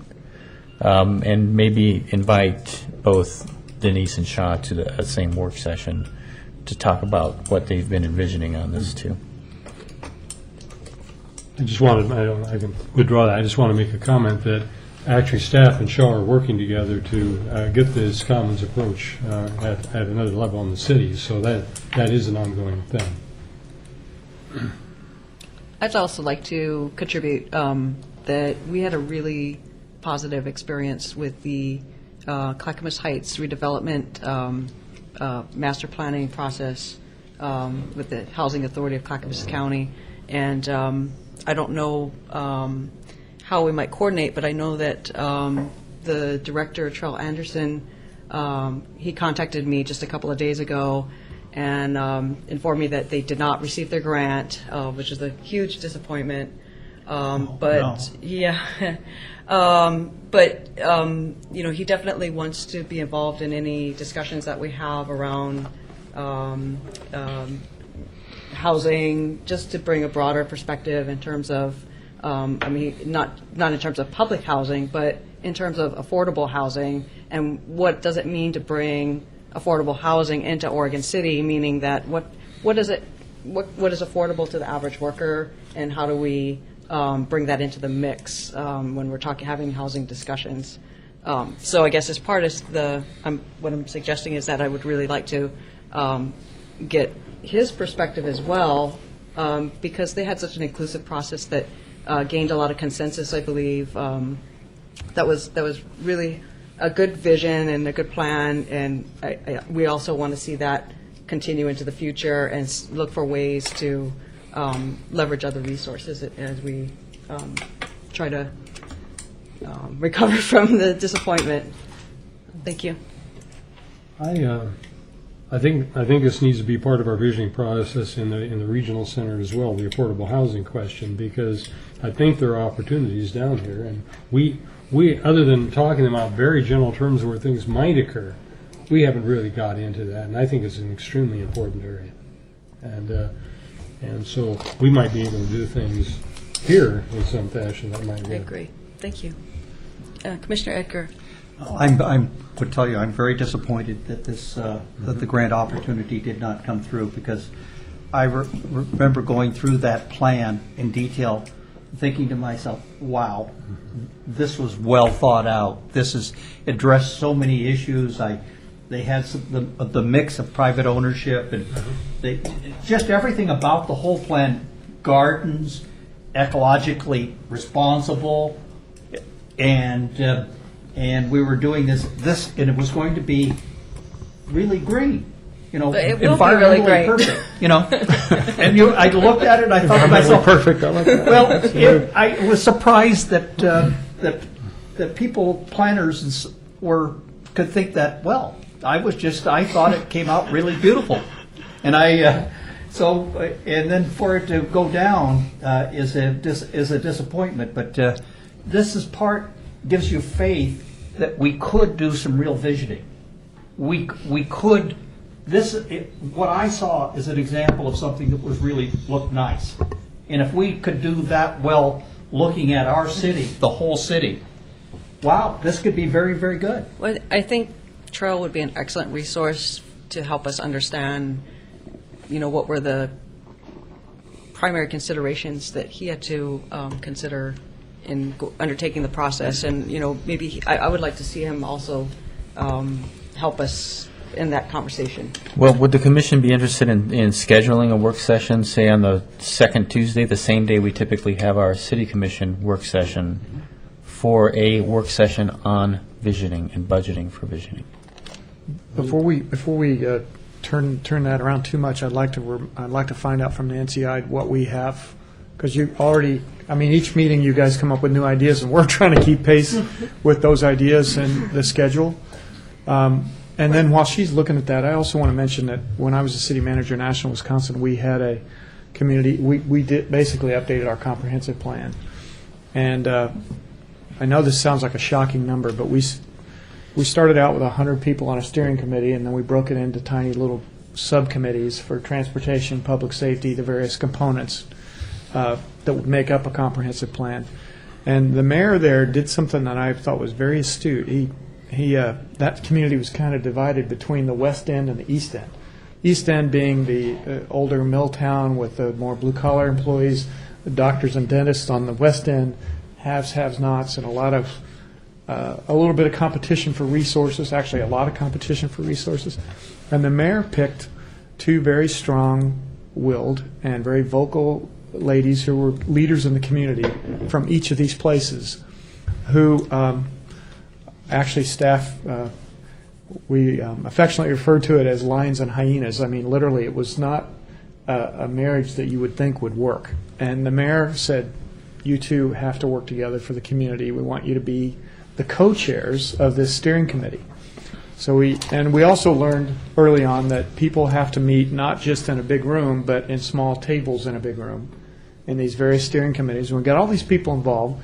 We also found that northern Wisconsin winters, if you want people to show up early and stay, you got to feed them, and you got to feed them good food. So there were a lot of these different techniques that we used to bring this. And the process took 1.5 years. When we were done, we submitted it for awards, and we got an award from the governor for the best comprehensive plan in the state of Wisconsin. And actually, some of the things we used were from Oregon land use law, and the Wisconsin legislature, back when they used to work together, they tweaked the Oregon land use law and created a new statute that actually, you probably will remember, those of you who are students of Oregon land use law, that when Oregon initially kind of fell down a little bit, great idea, but they didn't have enforcement as part of the requirement. Well, the Wisconsin statute actually required the city that once the visioning was done, because you guys keep talking about, gosh, we get these great plans and they sit on the shelf, how do we get to that next level? Well, Wisconsin predicted that and learned from Oregon's experience and said, we're going to have enforcement be required. And that meant that we couldn't just ignore the hard stuff in the zoning ordinance, which is really, you have this vision, but if you don't pass zoning legislation to enact it and then budget accordingly, it really never gets there. You might get the first couple of pieces, but even here in Oregon City, sometimes the staff jokingly lament that if you want to get something built, you better do it in an election cycle, because after that, the leadership sometimes changes. You guys have watched that. Some of you have been part of that. You've looked at it with consternation at times, and other times thinking, hey, I'm glad I'm here to change that. And so I think the key is to have the broadest, most diverse, think of the most diverse people you can think about and get on that committee and get them in the room and make your compromises there and have as many people involved in the process as you can possibly get. And then at the end, make sure those people show up when the hard decisions, which will be made at the commission level about legislation, because it affects property rights. That's really the key. And I think whether you have Beaverton here or you have Trail here, I don't know if their experiences are going to be that far down the pike, because I think maybe they're just getting to the part where they're enacting the enabling legislation to make these hard decisions happen. But that's the key. And if they're not going to say that, then just remember I said this, because that's really that's that next step. And also trying to, if those diverse people are represented, and they're also represented on your commission and they're represented in your elections, then what happens is that its community embraces this thing, and and compromises are made at the level where the plan is developed. Because if they're not made there, they'll end up on the shelf, or they'll be made later. The idea is to avoid that pendulum swinging like this back and forth between election cycles. We're going to undo all the stuff these guys did. These guys are going to undo the stuff those guys did. And Oregon City, when I kind of look back at your recent 10-year history, I see some of that. And while I'm filibustering, if you'll let me, I love to do this with these pictures. And I'll use my football analogy, if I might. So here's our football field. Thank you, Tony. And here's, the 50-yard line will be this dotted line. And we're trying to move this ball this way to score whatever the vision is, whatever that touchdown is. Well, for managers, we're looking at this thinking, okay, a little bit of diversity swinging between elections is healthy, it's reasonable, it's all you can hope for. You're going to have some of that. So I'm looking at a line that probably has some kind of little S-curves like this as a healthy place to be. What you don't want is these wild swings back and forth like this. Because what it means is to get from this point to this point, the straight line is the quickest route to get there. This is an okay route. This also is reasonable because you got to think about budget impacts and economic situations. And in our community, obviously this line's going to move a little bit when you have a recession that's going on 3 years now. So this is, what the target is. This is what you want to avoid. And I can tell you from firsthand experience, my first city manager job in Oak Grove, Missouri, the commission did all these great things and they moved it way over here. And I learned that from living through it. They moved that pendulum, swung way over here. As soon as the election was over, way over here. And I thought, gosh, these guys are never going to get anywhere because they haven't made those compromises and a commitment to stick to them. And that means everybody has to give up a little something so that you can keep this line like that. So thank you for indulging my good experience. own Good experience background. on that. I think I can't echo enough, what I hear, and we've had these discussions with Main Street, with other groups as well. We do these visions, or we do these ideas, but that's all it is until you enact that legislation. So, when this does get to a work session, you need to be thinking about that the vision isn't the end. It's really just the beginning, because then we need to come up with the comp plan amendments and the policies and the goals, and then the actual enabling ordinance that allows us, through the land use process, to implement that vision. And we were talking about how long ago we did that vision and, kind of what happened to it. I just want to remind you, a lot has. We updated a comp plan that hadn't been updated since 1982. Did that come about in part because of that visioning process? Parts of it. I mean, it took us so long to get to where we're at today, just because of resources and funding, and, you apply I'm glad you mentioned that, because the political will to fund some of the changes, it is hard to just vote for a new ordinance, but it's even harder to vote for an ordinance and a tax increase. And sometimes those things have to happen for you to get to your vision. And it's one more layer of complication. Yeah, so ideally, when we updated the comprehensive plan, we would have loved to have completely gutted our municipal code. We've got code in there that's holdovers from the 70s. We didn't have the funds available to do that. So that's why you've seen these, 4 or 5 different amendments that we keep bringing back, as we're able to get enough cobbled together to justify the Measure 56 notice and all the process that we need to go through to make those amendments. So we are moving forward and we are continually adjusting. But the vision may have changed. You're right. But it is. I just want to remind you, the vision isn't the end. We need to be committed to those next steps, which are the harder ones, trying to put it down on paper.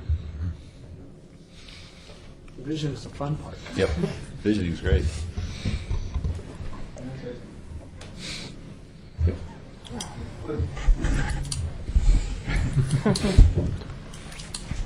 This will be real short. Commissioner Walters and or Chair Walters and folks. Microphone. Lights off. Okay. Yep. Nobody's home, right? Anyway, of course, my world's the budget right now, and we'll be here for adoption next Monday night. And when we had the the committee meetings, we reduced materials and services 40,000, and capital outlay 140,000, and transfers 48,000, and we moved 228,000 of expenditures into contingency. So that's why we have 393 now. And I like budgets to be flexible, and it seems like what I'm hearing you're saying is what would work, I think, would be next week when we adopt the budget, we'll put $200,000 into contract services, and it's there and you don't have to scramble around and try to figure out what you're going to do between now and the end of June. And if you decide to go and spend the $200,000 on what you're talking about, it'll be there. But don't need to spend a whole lot of energy on the budget. Just make it flexible, and it's there if you need it. If you don't need it, it'll still be there to spend the following year. That's my simple suggestion. Because the budget will be here for next Monday night, or not Wednesday night, for adoption. Thank you. We've got Commissioner Neely and then Rocky. Well, I'm going to start making my list, and I really object to people that don't come from the field to come up with these analogies. Everybody knows hyenas depend upon lions. Vice versa. Wild dogs and lions would have been a better example. Whatever you say, Mr. Rand. But I'm going to start making a list of wild dogs and lions. You were there. And I didn't get the football one at all.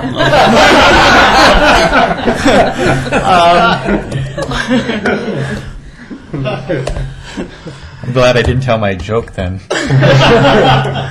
I guess the last comment I want to make is that I don't want to see us completely starting over on a visioning process unless we really, take a look at where we're at in making progress on the last one and what has changed since then, and looking at that. And even at that point, I don't know if that's the Urban Renewal Commission that's doing that. That's something to me. So I think that's another question. Is this the right body to be doing that, or is it at the city commission level, or is it, I don't know. If it's citywide, it needs to be the city commission. Right. If it's So, urban renewal district, it could be this commission. Could be joint. well, I guess. No, I I think- could. It should include many leaders from the urban. Yeah, I think it would be joint. Commissioner Yates. Visioning, which is a wonderful exercise, but I did read the vision that you guys worked on 10 years ago, and it's a great vision. It's just a question, how do you get there from here, even if you agree with them? It seems to me, from the Urban Renewal Commission's perspective, the vision also ought to include how this body operates, how it functions, how it puts out money to achieve whatever the substantive vision we're trying to achieve is. We agree we want to do X. How do you get there? I feel pretty strongly that things like the storefront grant program are not effective ways to spend money. I just don't agree with doing things that way personally, because I think that you're wasting money, a lot of money, paying people to do things they do anyway. If you just gave them the right economic conditions in the downtown core area, you'd get those 3 buildings improved with private funds. If you wanted to me, if you want to have housing downtown, you got to figure out a way to deal with the train noise. As soon as you deal with the train noise, all the housing you want is going to develop down there. So it strikes me that part of this visioning process ought to also include some process. It's a vision about process, and whether or not we're going to be doing things the way we've been doing them, which is to have these grant programs that pick and choose amongst winners and losers, or do something in a broader, more, which is what I would advocate, something broader, more generic, less focused on individual winners and losers, and more on a societal type thing. So I'd like to include, if you're going to vision, let's vision process as well as substance. Madam Chair, I'm just thinking right now about what Commissioner Yates said, and something that Commissioner Sita and other commissioners have actually mentioned before with regard to entryways in your downtown area or entryways into the district. And I can't remember, it was one of our commission meetings, someone described just sort of a vision of a public investment in some sort of a basalt constructed arched entryway that would say something special about you're entering a town that is a special place, and it has a sense of investment and history, and it telegraphs to people this is a fertile ground to invest in the private sector in the capitalist system and make money and make investments. Would that be the kind of public infrastructure example that you would be talking about there? Well, the process part. Because it's not an individual. In terms of the substance part, maybe, I mean, like an arch or something. Yeah. Yeah. What I'm more concerned about is just creating, the SDC situation, for example, in this town is just really, not every town is really significant, but you could create some incentives in the downtown area with SDCs using your urban renewal funds.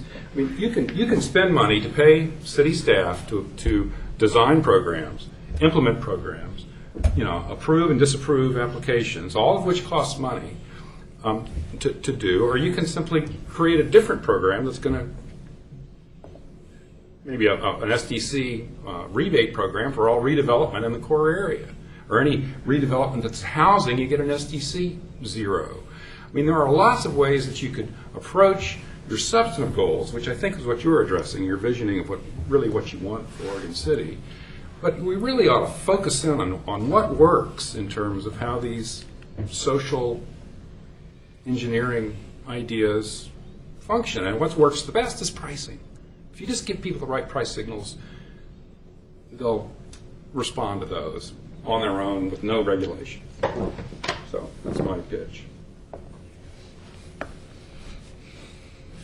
Commissioner Nocita. I just wanted to go back to the point that Commissioner Smith was making about, is this a city thing or an urban renewal issue? And I really think it's both.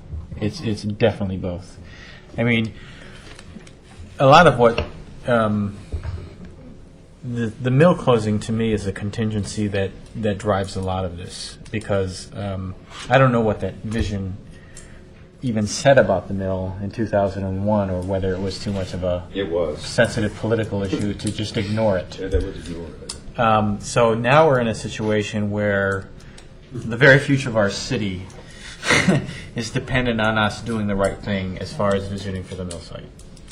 So I think just by the very nature of where we are right now in history, I think it's not a luxury. I think it's something that we have to engage in to, advance the citizens' interests.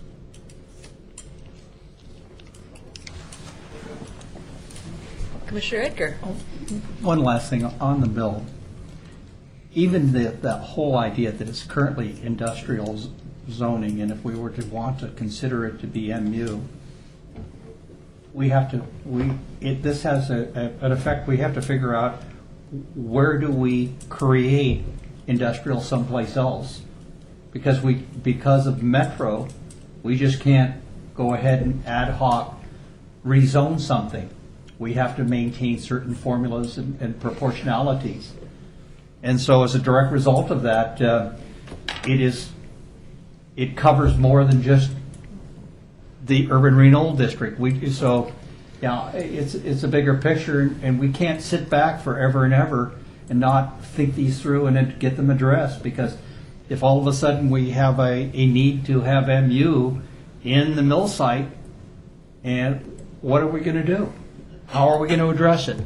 And I think we need to get ahead of that, and including what has been floating around the legislature, and I know that I got a copy to Tony, where they're turning around and saying at the legislature that the governors, under the governor's insistence, that they don't want to see ad hoc rezoning of industrial lands in and around our area. So, wow, we got to get ahead of this thing pretty fast. We've had a wide-ranging discussion, haven't we? I wanted to assure Commissioner Edgar and those of you who've heard about that Senate bill, our staff has taken a look at it. We have some real concerns about local control issues on that, and I think Tony will have a report at the next commission meeting, probably, maybe before, where we can share some of our thoughts about that one. And then one last thing, and I was going to put this in my reports, but I'll just say it now if you'll let me. when it comes to Blue Heron, that is moving so fast in so many different directions. And I have to say that I believe most of them are going to be positive. We had a meeting in here a few days ago. It was intended to be sort of a brainstorming meeting with a lot of staff, people at the staff level from Metro and the state and the county, and some federal officials. Ron Wyden's representative was there, people from state parks. And it was a coincidence, really, that our mayor and our commission president showed up, and it turned out to be a good coincidence because they made good contributions to the discussion.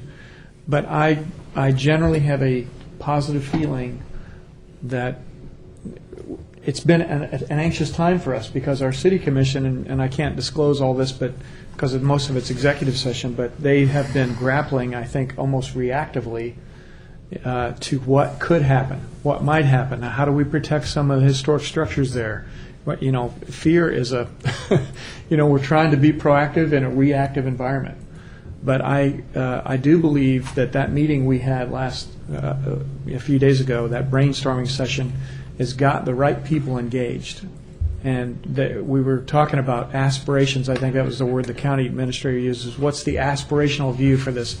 And when we were sharing that information about aspirations, what that site could be, I mean, it occurred to me that this is probably the premier redevelopment site potentially in the United States right now. I mean, this is really something significant, and getting people to think aspirationally about what that means to the people of Oregon. I mentioned in the discussion that in my home state, which is ravaged by tornadoes at the moment, but in my home state, this thing would be a national park, and in Oregon, it's a waterfall. And I think in part, and then when I spoke at Park Place a few weeks ago, or a week ago, it's blending together, I asked a question: how many people in here have lived here more than 12 years? And almost every hand in the room, except mine, went to the ceiling. I said, how many of you have actually been down to feel the thunder at the falls? Mm-hmm. And I think, 3 or 4 hands kind of went like this out of the. And some of these folks said, I lived here 65 years and I've never been close enough to throw a rock and hit the water from, despite trying, lawfully and unlawfully to get there. And so, and then the county administrator Wheeler said to me jokingly, said, Dave, you're not in Kansas anymore. And I think that is apropos to and I feel positive about the fact that some of those people that were there, I think, particularly at Metro, I feel like we may have opportunities there that we underestimated, and we may have assistance from places we didn't expect at levels we didn't expect. And I can't wait till I can say more about that. But I just feel that good news is going to be coming our way with regard to that. And if it doesn't, our commission is grappling behind the scenes with every opportunity we can to try to make something happen there that will protect and guide the reinvestment on that site. So, thank you. On that positive note, yes. Okay, and the wet blanket. He's not going to be happy with me. Transportation. Wait, No. I think just before we move on to staff reports, I don't think we resolved the issue of the work session. I think that's what Nancy wanted to talk about. Well, actually, I was just going to finish my comment. I just want to let you know that I think we're all really enthusiastic about visioning and involving the community, but I just have to speak on behalf of staff here. We have very, very full plates. We have a very, very full work plan for the year, and I just think it's so exciting, and yet I just feel overwhelmed because I have so many large, very large items on my plate, and I would suspect that I would want to be involved in visioning for Oregon City because I'm a pretty active in a lot of things that go on in this town. So just with that being said, just kind of, if there's any way to be respectful of our already overburdened plates, I mean, we're going kind of crazy here. So, it's a really fabulous idea, though, but we're going crazy. Well, I would say that if we're going to go with the major visioning process, and I suggested that we look at the regional center first, and the urban renewal agency is a good part of that. Maybe we need to look at some of those contingency funds for actually bringing people on. Yeah, I kind of envision this with outside consultants. Well, sure, you have an outside consultant, but normally staff gets reined in, and we go to all the meetings, and we're there participating and answering questions and providing background. So unless you don't want us involved, then we won't be, and that would certainly not include. Put it on our plates. And I might remind you, I know you're not the city commission, but some of you are. This is still your goals. Yep. What's in here is Blue Heron, and we did budget at $100,000 for that, which could be gobbled up pretty quickly, but that's in here. The community-wide visioning is not in here. Still a worthwhile exercise, but if we add something significant, I think what Nancy's saying is we probably, honestly, the staff may be a little overcommitted on what we have already in here. So if we're going to add something, let's make sure we take something out that's of equal commitment for the staff. This has come up before, but I really think we ought to get this going at the very beginning of the year, is to have a 2-year budgeting process. And it'll be far more easy to deal with visioning. I'm not sure we're going to beat the game on all these things that are coming forward. I don't think it's possible. And in terms of even tax credits, we don't know what's going to happen in the process of the federal government looking at everything that's got available to it, and whether tax credits, some of those tax credits are going to disappear on us. So I don't know that we can depend upon anything other than what we have. And but I would, and since David Frazier agreed with me in private discussions that a 2-year budgeting process would be a good idea, I think it's one thing that we might want to throw into our goals for this year, is to actually get a budgeting process that has more opportunities in terms of looking a little bit longer range, and a 2-year budget process might do that. We've talked about that in our staff meetings, and I think we're all on that page of thinking that would actually save a little bit of staff time to go to a 2-year budget. What we haven't sorted out is how we would time that. Would it be timed to the state's budget? Would it be timed to tax measures? Would it be timed to elections? And new council, new commission versus old commission. So that part we haven't sorted out yet, but we're still talking about it. And if we're doing a 2-year budget starting for this next year, we'll screw the next commission. There's some Okay, here's my pendulum again.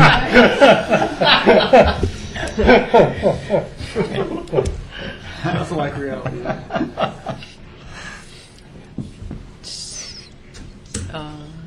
So, are you satisfied enough for this evening, or? You ready to make a motion now would with you want to regard go to to what consent agenda? Mr. Wimmer said? Are you guys okay with that? Yes. His suggestion, I thought was very good. Make a motion. Before doing that, I assume, David, you're talking about making such a motion at the budget meeting, at the actual meeting where the budget's adopted.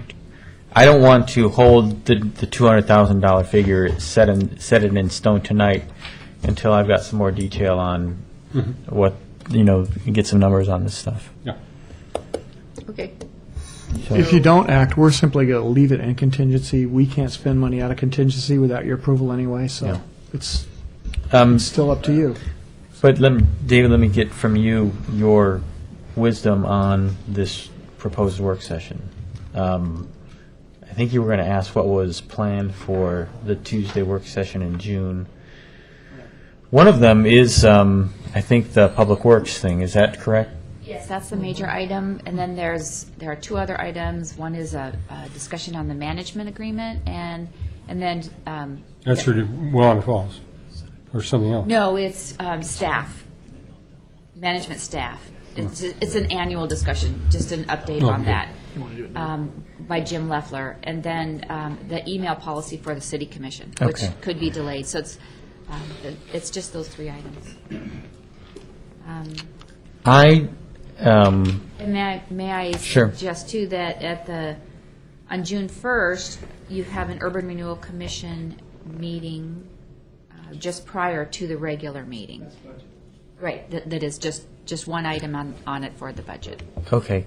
Well, it might be an idea, because part of what we're talking about visioning is related to the urban renewal budget, to maybe have this visioning session as a regular agenda item during that Urban Renewal Commission meeting, and get some of the folks to that Urban Renewal Commission meeting as opposed to a work session on June 1st. I mean, as part of the budget meeting?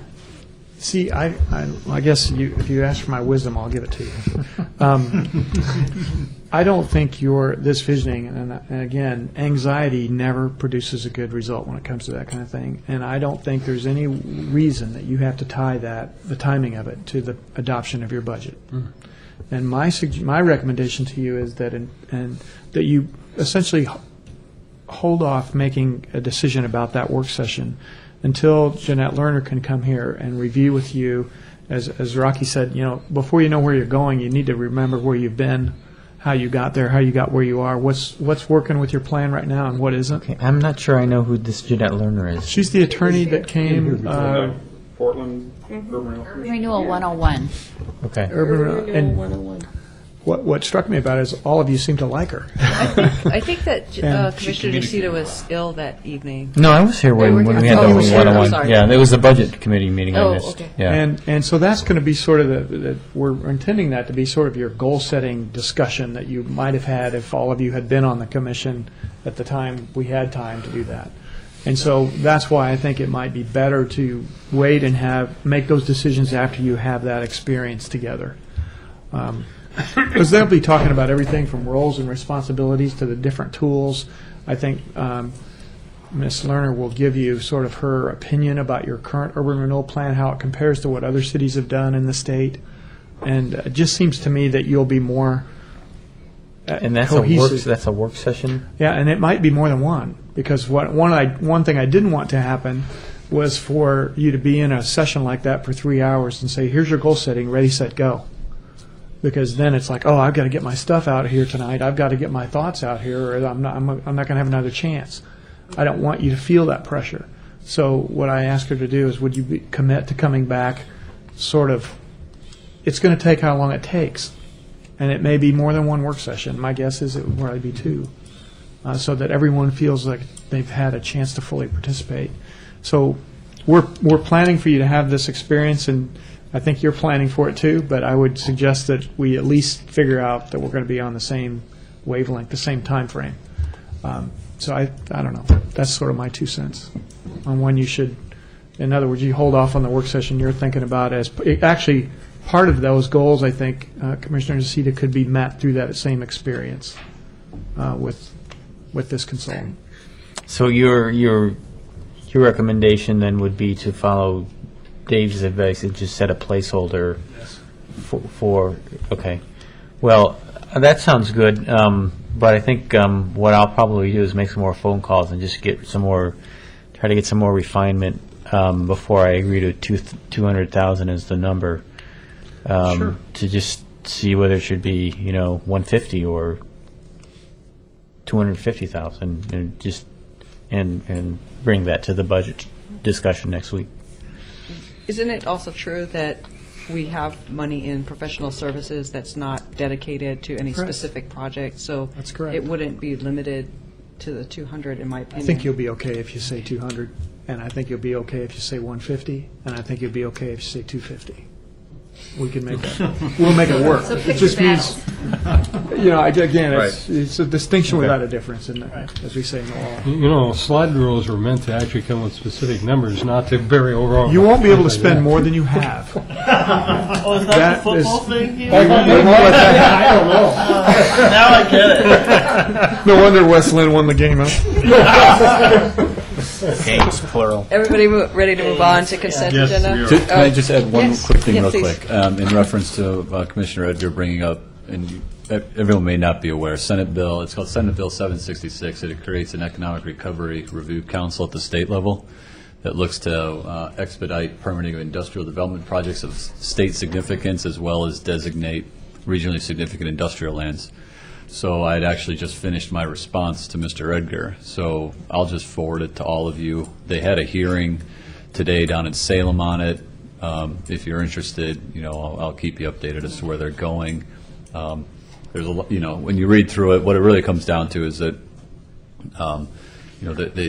they're taking industrial lands and trying to elevate them to the state level for review, taking it out of the local land use process. There were concerns that were written by the Audubon Society, and actually Mr. Sullivan had some as well, that were going to be presented down there, and those concerns were very similar to the ones we would have at the local level. So that's kind of just a really quick update. There's a lot in it. You feel free to read it. If you have questions, let me know. And when you're reading it, keep in mind that my intention is to forward some of those same concerns to our state elected leaders so that they know that we're concerned about the local control issue. What problem were they trying to solve with this legislation? Well, it's there. What it does is it sets up this process where they identify industrial developments of state significance, and then they've set up this committee of department heads from Oregon Business Development Department, DLCD, ODOT, DEQ. No, I'm just curious. What's the issue that they're trying to? They're trying to get to. Expediting industrial permits. So if you have an industrially zoned property, They just want to speed things up. Are there complaints that it's too slow? well, I'm trying not to be rude here. You know, the time requirement for them to respond is the same 120 days that we're required to do at the local level. What it does is it bypasses the Land Use Board of Appeals and sends it straight to the Court of Appeals, so that makes that a lot faster. So it expedites that part if there's an appeal, but. And lawyers. Yes. You know, in my personal opinion, you know, I'd rather have them set up a program where we can get public infrastructure out to our industrial lands. You know, set up a grant program for that to assist that, because, you know, we've had First Street as well as Red Soils Court where we took the initiative, and, you know, those actually have done very well in terms of providing employment lands. We need wires. You know, I think this is intended to look as business friendly as it can be. It almost seems like a solution looking for a problem, but, you know, that's just at the first read of a very rough draft.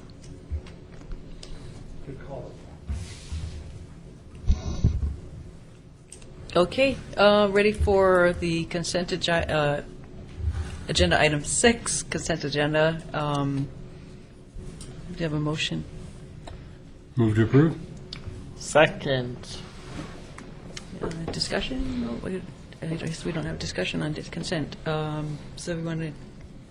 Commissioner Mum? Aye. Commissioner Smith? Aye. Commissioner Nocita? Aye. Commissioner Yates? Commissioner Peterson? Aye. Commissioner Neely? Aye. Commissioner Edgar? Aye. Chair Walters? Aye. Motion passes 8-0. And do we have anything for the city manager's report? Item 7? I've already done it. Yes. I do have one. Back on May 4th, the commission asked for a report on the retention of executive session minutes or recordings. And just as a little background, back in December of 2009, the City Commission has passed a resolution that amended another resolution authorizing the use of the state's records retention schedule. And what that, because the City Commission is the governing body for the city's boards and commissions, that resolution required that the recordings of all minutes and of executive sessions be kept as well. So since that time, all the boards and commissions, as well as City Commission, executive session recordings have been maintained. So I just wanted to clarify that. I know that was a concern, and they have been being kept permanently. So I know you were concerned that executive sessions were not, but they have been. So if you have any questions about that, please let me know. Thank you, Nancy. Thank you. Yeah, thank you. Well, my concern was more institutionalizing that permanency as we did on the City Commission. What? I'm sorry, I didn't hear you. Of institutionalizing that policy as we did on the City Commission, just because I don't know the future will be like, 5 or 10 or 20 years from now. So that's my interest was in setting that policy of permanent retention of executive sessions as an official policy of the Urban Renewal Commission, as we did set it as an official policy of the City Commission. My thinking on that is that you did that when, as the city commission. I don't think so. I don't think We've that gone the- through court things in terms of bonds and everything, and it's regarded as a different entity than the city commission. I think if we're going to do that, we have to do it at this body. Even if the Urban Renewal Commission operates at the pleasure of the city commission. That doesn't make any difference right now. I mean, yeah, we could, even if it operates as a pleasure, but even if we do away with the citizen members, that body still sits as the Urban Renewal Commission and is a different body. And so I think I agree with Commissioner Nocita. We should have it come before us and take action on it. Okay, we'll bring that by resolution. You're bound by what the city commission says with regard to those record retentions, and if they've passed a policy, that would trump what you want to do as an urban renewal agency regarding the records. It's an ordinance versus your policy, and that's just how it is. That's the PEC order. So, right, Nancy? But we didn't pass it as an ordinance on City Commission. Even a It was a resolution. resolution. Even a resolution would have the same effect. So, it's going to apply if you've passed it as a city commission. It will apply to all your boards and commissions. Well, we'll ask our attorney, city attorney about it. I know you're an attorney, but you're not our city attorney. Fair enough, nor do I want to be. Okay, are we ready to adjourn? Yes. Thank you, everybody. Meeting is adjourned. We've got done before 10.